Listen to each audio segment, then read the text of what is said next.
Meghan and Harry just shared a new image of their beautiful baby girl. There's Lilibet, a candid shot at her birthday celebration wearing a blue outfit and a matching bow. Her best accessory? Her red locks, just like her dad and brother Archie. After years of speculation, whispered theories, and relentless royal rumors, Buckingham Palace has finally broken its silence on the true status of Archie and Lilibet.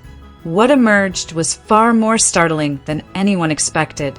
What began as quiet questions about Harry and Meghan's children has now become a revelation that has left both supporters and critics reeling. Leaked documents, internal memos, and long-buried records have surfaced, revealing a story few imagined.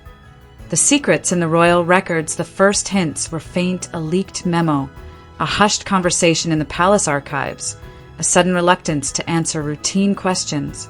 But by late October 2025, global attention had zeroed in on one puzzle. What exactly had King Charles approved behind closed doors? Years earlier, when Archie Harrison Mountbatten Windsor was born in 2019, he arrived in a way that departed from every royal tradition.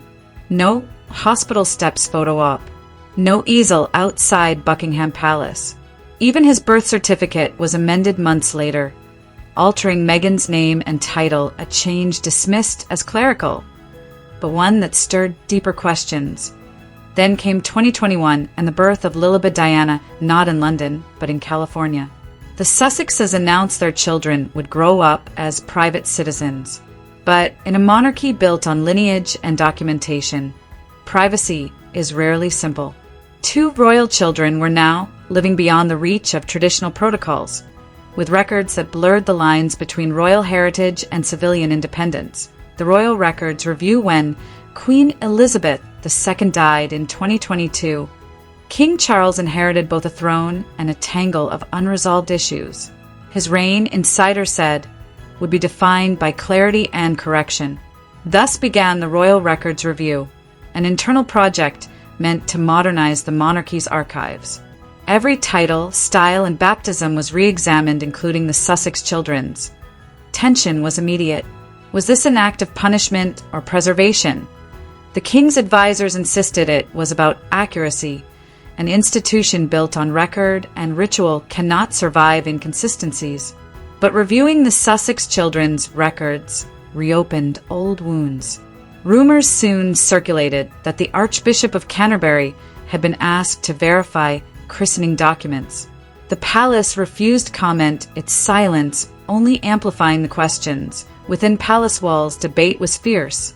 Some argued the children's heritage guaranteed their place in the royal register. Others claimed the Sussexes' self-chosen separation from royal life required formal definition. You cannot half leave the institution. One courtier reportedly said, "You're either in or out." Quiet, unannounced adjustments were said to have been made by early November. 23 minutes of darkness. Then came the night that ignited a global storm at T9:45 p.m. The digital archives of the royal court circular abruptly disappeared from public view. For 23 minutes, the page was dark. When it returned, a single new entry appeared. Records pertaining to the Duke of Sussex's descendants reviewed and aligned in accordance with protocol. Vague. Formal. Explosive. Hashtags erupted. News anchors cut into programming. Talk shows speculated nonstop. What did aligned in accordance with protocol really mean? A minor adjustment or a quiet redrawing of the royal map? Reactions across the royal sphere in Montecito. The Sussexes reportedly learned of the update alongside the rest of the world. One journalist close to Meghan said she felt blindsided, betrayed was the whispered word.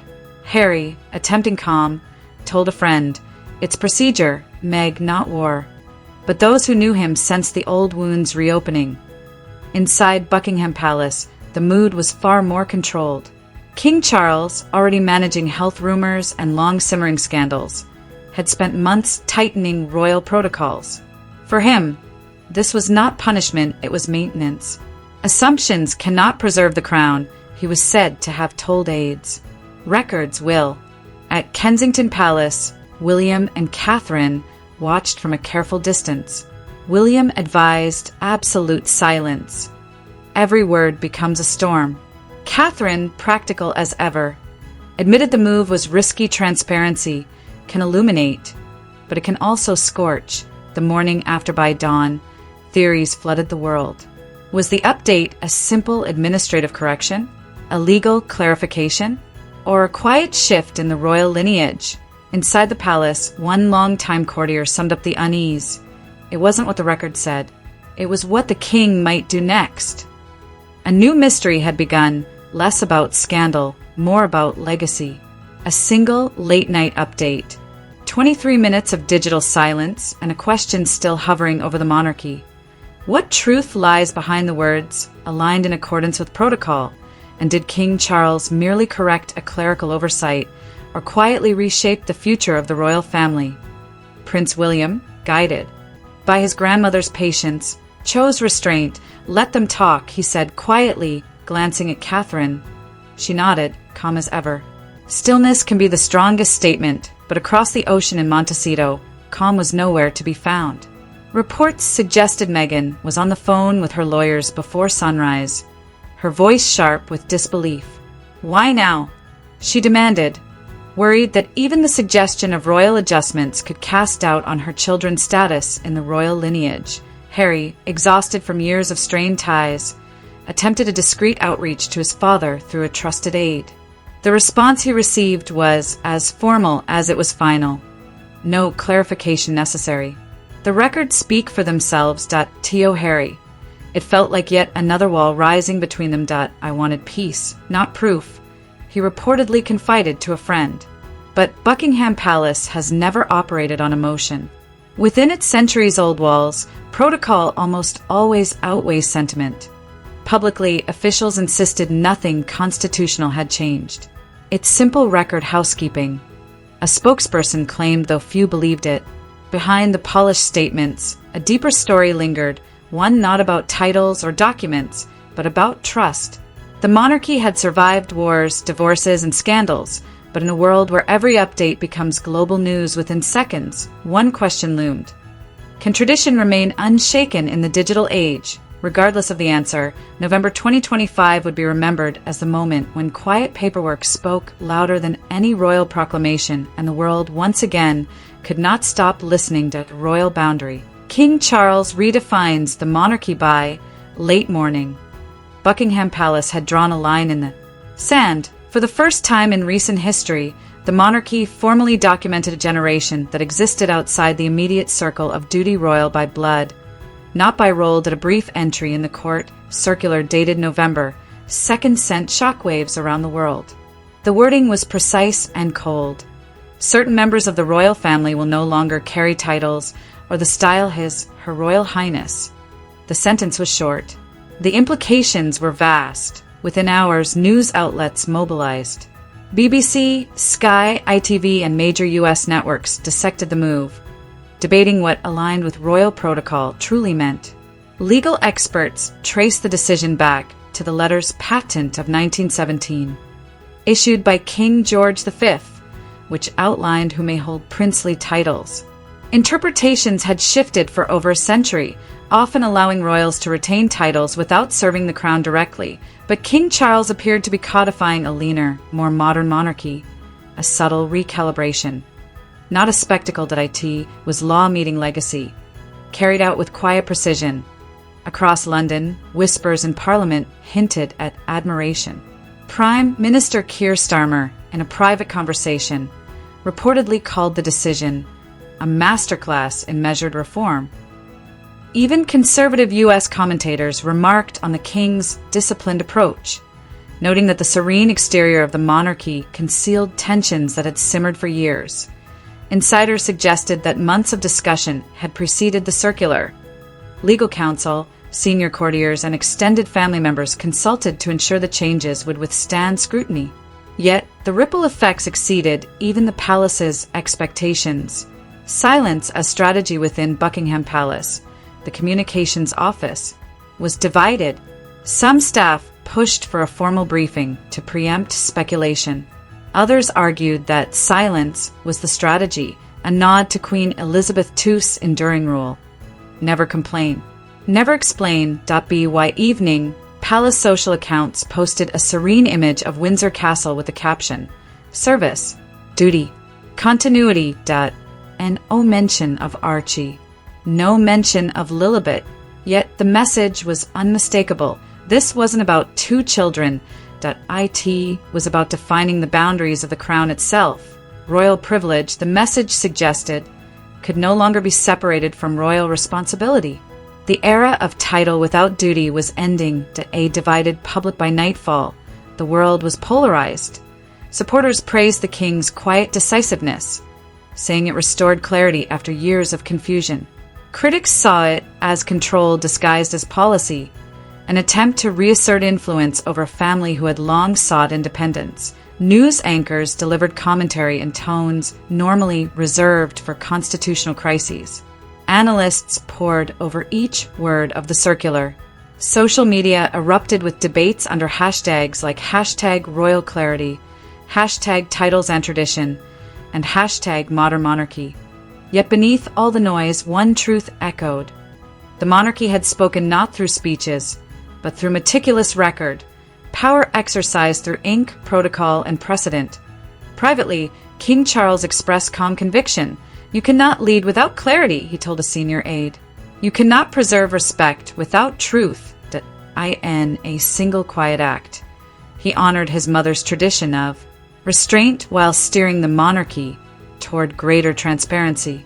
It was a reminder that royal power often moves not with spectacle, but with precision and the courage to draw boundaries. Across the world, observers reached a similar conclusion. The monarchy had not weakened. It had reshaped itself one careful line at a time. But one question lingered. Did this decisive update simply restore clarity, or did it quietly redefine Archie and Lilibet's place in the royal hierarchy forever? Beyond the initial shock, Buckingham Palace finally confirmed what the world had long speculated. Archie and Lilibet's royal titles had been clarified. Prince Archie of Sussex and Princess Lilibet of Sussex. But with one crucial distinction. These were courtesy titles, not constitutional. Ones that the casual observer. It seemed insignificant. Royal watchers, constitutional experts, and palace insiders. It was a reminder of something far more profound. Courtesy can be granted, and courtesy can be withdrawn. A quiet assertion of authority wrapped in the velvet language of tradition inside the palace. King Charles carried himself with measured confidence. The review, he told his senior aides, had never been about punishing anyone.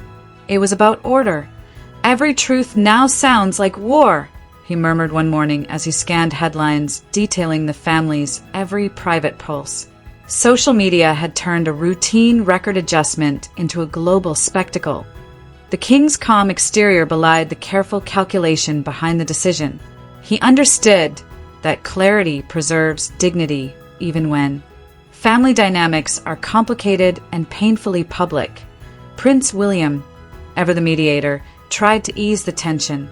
Close friends said he made several urgent calls to his father, urging a more humanizing statement. "It's spiraling again," he warned, but Charles was unwavering. "The record stands. Silence is our strength." It was a message to the family and a message to the world. The monarchy adapts, but it does not surrender control. Across the Atlantic in Montecito, Harry and Meghan watched events unravel with mixed emotions. Harry reportedly felt both relief and frustration. Relief that his children's identities were formally acknowledged. Frustration that no one had consulted him. "I didn't need a royal correction. I needed a royal connection," he confided to a friend. Meghan's reaction was sharper. Sources say she saw the move as a calculated display of authority. "They used bureaucracy to remind us who holds the power," she said bitterly. The debate spilled instantly into public discourse. In Britain, Prime Minister Keir Starmer defended the palace, calling the move a responsible act of transparency in a constitutional monarchy. Across the Atlantic, former President Donald Trump praised the king for maintaining order. Headlines reflected the tension. The modern monarchy was navigating tradition, authority, and public perception in real time, and every word was dissected by millions. Meanwhile, in the royal archives, staff quietly updated the official succession records. To them, it was routine. To the world, it was symbolic closure, a tangible act in an otherwise invisible family struggle. Senior correspondents pointed out the irony. King Charles's first major reform wasn't dramatic, public, or emotional. It was administrative. Ink and parchment restored order, while unspoken wounds remained tender. Evenings settled over Windsor as chapel bells tolled through the mist. Online debates raged on, but inside the palace, Charles remained at his desk, pen in hand, finalizing the updated record, a quiet, deliberate moment, a reminder that the crown endures not through spectacle, but through measured authority, enduring rituals, and the unyielding weight of duty. To many, the act was more than ceremonial. It was a message. Titles can be offered, but recognition must align with responsibility. An era ruled by instant opinions and viral narratives. The monarchy had found a way to enforce accountability without raising its voice. And the world watched, reminded that quiet authority can still echo louder than scandal. The crown had spoken in ink, in ceremony, and in resolve. Precision over scandal. The gesture was subtle, almost invisible to the casual observer, yet its impact stretched across continents. By November 3rd, Britain awoke to headlines that felt unusually weighted. Buckingham Palace had completed the long-awaited review of royal records, clarifying the official identities of Archie and Lilibet. What some saw as bureaucratic housekeeping quickly became a referendum on the monarchy. Supporters praised the crown's decisiveness. Critics saw a pointed reminder that, despite distance and independence, the palace still held the pen that wrote the family story. The phrase clarified. Procedural records became a lightning rod for debate. Royal commentators dissected every nuance. Social media exploded with theories and speculation stretching from London to Los Angeles. Within the palace, tension and resolve coexisted. Princess Anne saw the move as necessary courage. "We cannot lead the future with blurred pages," she told a confidant. Her clarity contrasted with the unease felt elsewhere in the family. William felt the pressure of perception. Silence can look like distance, he admitted privately, aware that even good intentions can be misinterpreted in an unforgiving global spotlight. In Montecito, Meghan wrestled with exhaustion and frustration. The record correction was a sober reminder that the narrative she fought to shape was never fully hers to control. She consulted advisors, weighed responses, and searched for a path that wouldn't reignite long-burning tensions. Harry found a bittersweet solace. The children were officially recognized. Yet even that acknowledgement underscored the emotional divide. His children's connection to the monarchy defined by legal precision rather than personal ties. Around the world, reactions echoed this divide. The New York Times praised the palace's restraint. The Guardian criticized the bureaucracy. Commonwealth nations noted Charles's balance. Firmness without spectacle. Inside Buckingham Palace, the king remained reflective. "Compassion requires clarity," he told his private secretary, and the crown cannot survive without truth be why weeks end. The palace returned to its rhythm. Remembrance Sunday preparations, engagements for the Princess of Wales and Sandringham winter planning. But the reverberations lingered. The monarchy had reasserted itself, not through drama or confrontation, but through order. Every name, every title, every line of the record, a piece of history, carefully inked for generations. For Charles, the review continued his mother's legacy while diverging from her style. Queen Elizabeth valued mystery as dignity. Charles chose transparency, even when it stung. Across Britain and beyond, the message crystallized. Integrity is not inherited. It is chosen, decision by decision.